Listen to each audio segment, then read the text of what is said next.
Hi, welcome to Let's Talk Macarthur and our monthly update with Andrew Grima from Coleman Greig Lawyers. This month, Andrew is going to discuss with us COVID and rental relief for commercial and retail tenancies. Welcome, Andrew. Thank you, Mark, and good afternoon, everybody. It's an exciting day, actually, 1 week till lockdown ends. Almost ends anyway. But unfortunately, I suppose in the world that I occupy, which is in the world of commercial and retail leasing, there's probably going to be quite a bit of overhang. So my area of expertise, as I said, is in the world of leasing, but quite interesting in my area of practice. Unfortunately, I think if I look at what happened last year, there'll probably be quite a bit of overhang, and that's in the area of retail and commercial leasing. And what we're talking about here is the claims for rental relief due to the effects of COVID. And I'm a bit of a veteran on this. Last year, it kept me busy for quite some time, and unfortunately, it has kept me busy for the last 3 months already. So what I thought I'm going to do in a short sort of jab is run you through what the current regime looks like for rental relief. And I suppose the critical and just so people are clear, because some people are not sure on this, that the regulations which came out initially at the back end of July were very, very limited. And all they said was a landlord couldn't lock a tenant out. They couldn't sue a tenant. They couldn't call on security like a bank guarantee or cash deposit. All the normal remedies they had when the tenant was in default. And that was it. Mm-hmm. But in case you don't know, in case people are not aware of this, then towards the end of August, they changed those rules again. And what they said was that in addition to what I've just mentioned, that a landlord can't do, a tenant is entitled to then claim rental relief. Right. Now, I'm really dumbing it down, but what it basically means is it's the same. When I say claim rental relief, it's the same principles that applied last year. So it's the National Code of Conduct. So what happens is that if a tenant puts up their hand and says, "Hey, landlord, I want to renegotiate my rent," the landlord, and I'm going to give the qualifiers, has to say, "Okay, let's talk." Yep. And what are the qualifiers? So I'm going to talk about what the qualifiers are first, and then I'm going to talk about what the actual relief looks like, and then I'm going to talk about what are the other remedies available. So first of all, the qualifiers.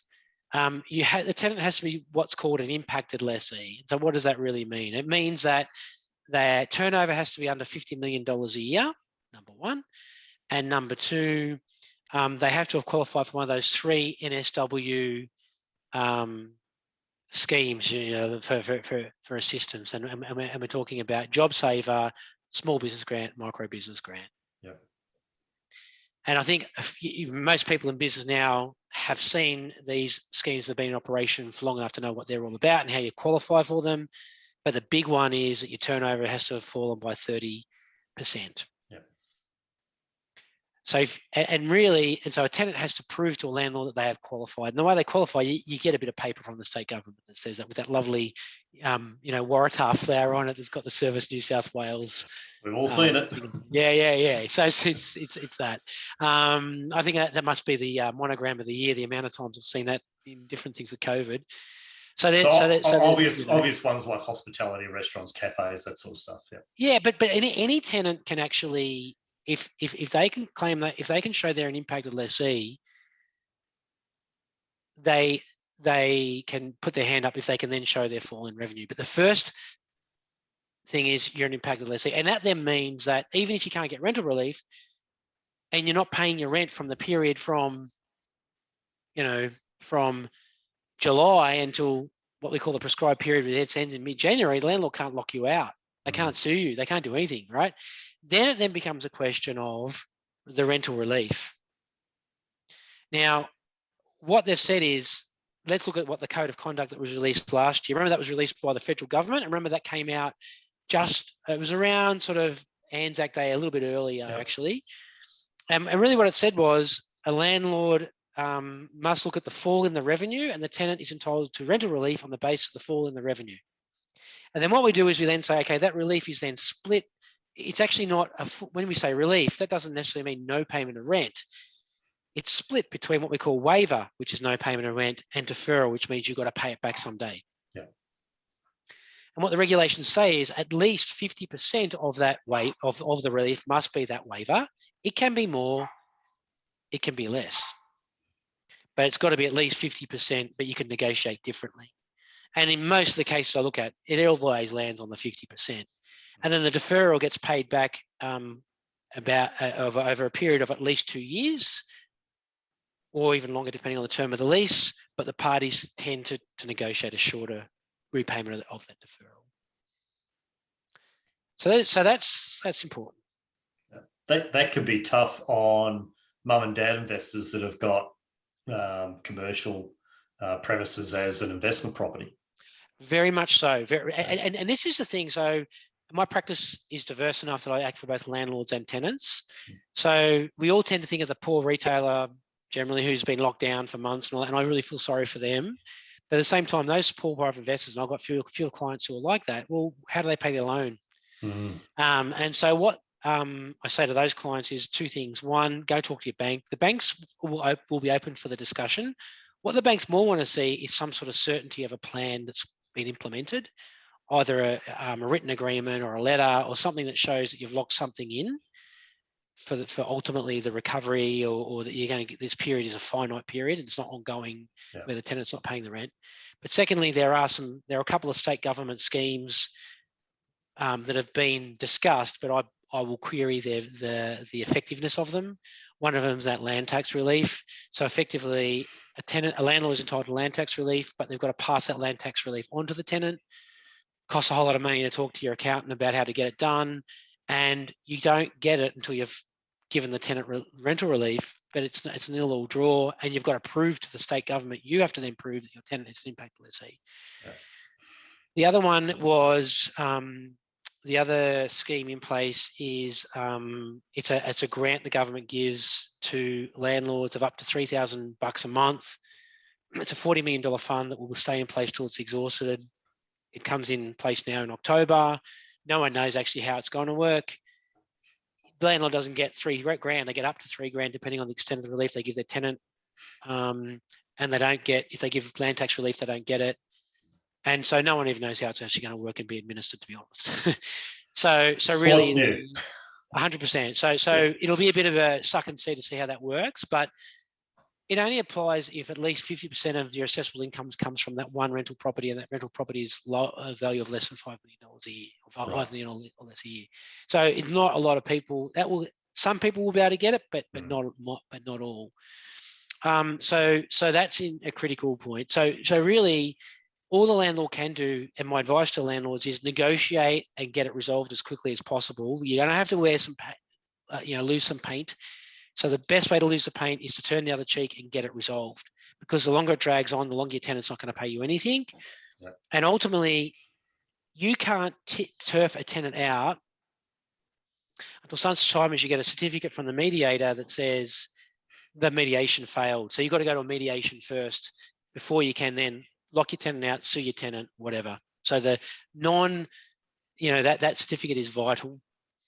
Also, the other thing to take, because I'm getting a lot of calls about this, is where the leases come to an end and the tenant is on a holdover, what they call a holdover, like a month-to-month basis. The leases come to an end, they haven't renewed their lease. What do you do there if your tenant's not paying rent? Well, first of all, if you give them a month's notice, which most leases say you do, you can then, the regulations say in that situation, you can lock your tenant out. Right. Then, as to whether you can then recover rental arrears from them is still a vexing question, because it still then comes down to the principles are, if they're an impacted lessee, you're going to have to negotiate what arrears you can recover from them. And you can't call on the bond to try and reduce those arrears. Although, if, for example, they haven't made good properly when they leave, you can call on your bank guarantee or your cash deposit for that, because it talks about prescribed action, and prescribed action is in respect of, if what you need to do is the tenant is in default for payment of rent or not trading certain hours. So make good doesn't come under that, right? So there's that as well that you need to think about. In terms of mediation, so that's a critical element as well. And I say to people, you don't want to go there unless there's absolutely no other resolution. And for some poor people, that is the case. I've got some landlords where they are absolutely desperate. Sue was listening in and agreeing to that, right? Like,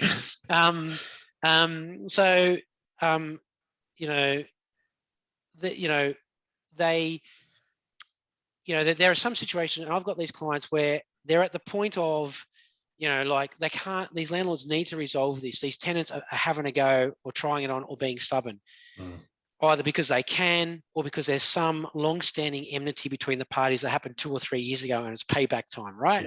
Yeah. So then mediation is the last resort. But remember, it's not going to court, but it is a symbol of formalism. So you want to try and avoid that like the plague if you can. But if you have to go that way, a few things. Point one, a mediation application is quite simple to fill out. It's a 4-page document. It's basically form filling, and then you basically say you want to achieve. Bearing in mind, if it's rental or arrears, you may need to update it just before the mediation because the arrears may accumulate to a higher amount by the time the mediation comes. First point. Second point, you effectively put the application in. Within minutes, you get a number from the Office of Small Business Commissioner that says, hey, this is your mediation number. We're now going to then appoint a case officer and then a mediator. The case officer then reaches out and says, okay, give me some preferred dates. They'll try and get hold of the other party and they'll lock in a date. Then you sign a mediation agreement and a confidentiality agreement that basically says what stays in the mediation, that stays in there, can't be used in a court of law. And that's because it's designed for full and frank discussions. Because often what happens is, when I said to you, there's that simmering problem, the mediation will generally flesh that out, and the mediation itself, then you have a mediator that's appointed. They generally reach out to the parties just before the mediation just to see if there's any other issues. Costs $670 something per party to contribute to the mediator's fees. If you're represented, then there's your lawyer's fees. And it's effectively this. It's a Zoom call. Yeah. And the older school mediators will do it by a phone call. And the mediators themselves are usually retired lawyers, current practicing lawyers, or accredited mediators.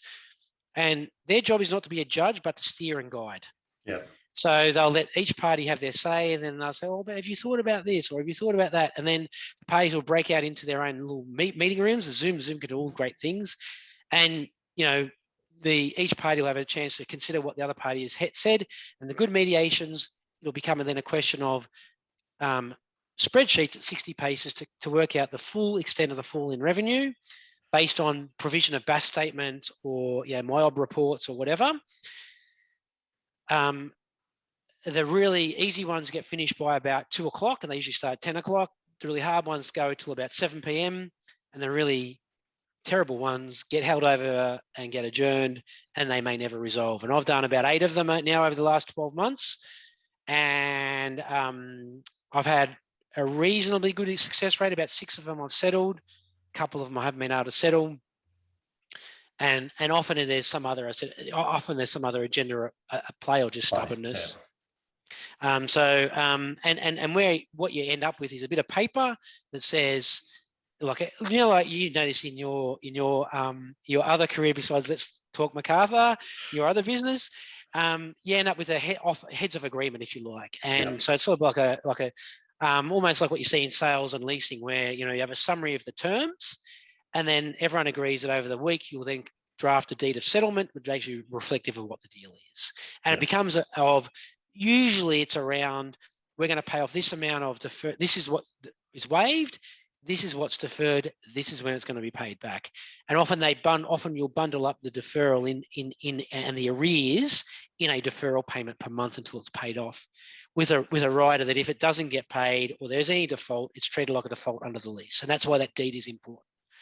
And even though this is a confidential agreement, even though the proceedings of the mediation are confidential, the deed itself can be used and you can sue the tenant on it if you're a landlord, or if the landlord decides to retract, they can, the tenant can say, well, hang on, no, let's sign this deed. In terms of, and so that's the mediation process. And if it fails, then the critical part is you get the certificate to say it's failed. So then you can then have the clean pair of hands to then go to court, which I so much don't recommend, because if you're in trouble financially because your tenant isn't paying your rent, where a tenant is in trouble, then how are you going to fund a court case? That's why it's better to settle it before mediation or during mediation. And I'll emphasize that during the mediation. The litmus test is, in 6 months' time, we could be standing on the courthouse and arguing the same point. So why not just sort it out, right? Yeah. So some other little quirks. One is at the moment, during this prescribed period of between July and mid-July, mid-January, landlords cannot increase rents. There's a funny question about, well, what happens after January? If you had a rental review that happens in October or November, can you then bump it up in February? My answer is the regulations are not clear on that. And I'd probably say it's not in the spirit of what's supposed to happen. I think it's set up so that, the tenant gets this holiday, this break. If you're a landlord, you might try it on, but if you get objected to, so be it, because the regulation's not clear on that. But it get ruled as fair and reasonable. Yeah, you have to be within the guidelines of fair and reasonable. But Mark, the problem is not too many. So I won't say not too many people. There are some people who are not. They're just not. It's quite unfortunate. And so that's a critical element to take away. The other takeaway is, if you resolve before mediation, how do you document it? I alluded to a letter. I'd prefer a deed of settlement, and they're quite simple and cheap to do. And I think that's important, because often what I've seen happen this time around, there are disputes going on from a year ago because people wrote emails that weren't quite clear. And I had an email, but the email didn't quite document it properly. I've had so many of those that have come up, Mark. Like it's crazy. So I think that's a critical element as well to take into account. And my other comment is, if you are a landlord and you are frustrated with your tenant, the regulations are also clear that if the tenant is not coming to the party and providing the information, and you've asked for it, they haven't provided reasonable information, well, then you can then say, well, no, hang on, I've done everything I can. Then I'm going to go to mediation, and if they still don't cooperate and they get my certificate, well, then I've got my clean pair of hands to then take the next step. In terms of lockouts, I suppose, though, you have to remember, as a landlord, there is case law out there as well. So even if you exclude the regulations that are in place, there are cases out there that came out last year that applied to matters where breaches of leases happened during COVID period, but prior to the regulations coming in. So even if your case doesn't fit in the regulations, and think you can be too clever by half by then locking a tenant out or taking action against them, there are still court cases out there which really talk about where the courts examined was a tenant affected by COVID. And do you want to, as a landlord, have to spend money on legal fees arguing over to test is someone COVID affected or not in their business? And the courts also will say, well, there's a remedy called relief against forfeiture. And imagine if you lock out a tenant that's, say, a cold storage business, and their stock gets ruined because you've locked them out and they've lost trade. And the court says, well, you know what? We're going to resuscitate this lease, because what particularly there's a case called Sneaker Boy says is, if they had a bond in place, the bond could have covered the arrears. There's reasonable likelihood in the future the tenant could continue trading and recover and get a new bond in place. Guess what? Landlord, you shouldn't have locked them out. And guess what, landlord? You can be up for all their costs now, including their losses they sustained. So you do that at your peril. So I'm saying to people, look, unless it's a dire situation, you probably don't want to do anything for the moment. But what you do want to do at the moment is rack up, a bit like freaking fly points that we can't use at the moment, I suppose. You want to rock up, probably a wrong analogy, but you want to rock up miles of good behaviour, of a good history, a good conduct of you did all the following up. You were the one who was a reasonable person, so you had the clean pair of hands. So then when lockdown ends and COVID ends, it's going to be not easier. It's not going to be easy, but it will be a far bit more manageable and easier for you to then take the next step against your tenant. In my view. Like anything, we have a good process and documentation. It's important for all aspects of business now. Not just leasing, HR, administration. You got to meet regulations right across the board. So it's good sound advice and good practice. No, thank you. And the other comment I'd make goes back to what I was talking about before about why these problems emerge. We're now, because quite a few of our listeners and viewers out there are about to probably sign new deals. If you have any reservations about the person you're dealing with for any reason, a bit like no different than any relationship you enter into, because that's what it is. You're going to be locked in with these people to 2, 3, 5, 10 years, 15 years. if it doesn't feel right for whatever reason, it might be you just don't like them. You're just not going to get on. You're going to clash. Or there's just something not right about the deal and the way in which you're negotiating with the other party, or it's just not a good fit. Something. Don't go ahead with it unless it's a do or die for you, because it is so going to be so clear that down the track when something goes wrong, like a COVID or like a massive storm like we had on Thursday or Friday afternoon, we had all that hail that came through, whatever it might be, and there's a damage to your property, whatever it might be, when the time comes to get a favour, that's when if the pays don't get on, you're going to really see some problems. So I would probably really make that as my really clear sounding sort of end point of advice. Yeah, that's really great, Andrew, and a wealth of information there. And if anybody wants to get hold of Andrew Grima, you can do so through the Coleman Greig website. So Andrew's there. There it is. And you are allowed to mention the other job that I have. Actually, I should show that right there. All right, so R&W, thank you very much.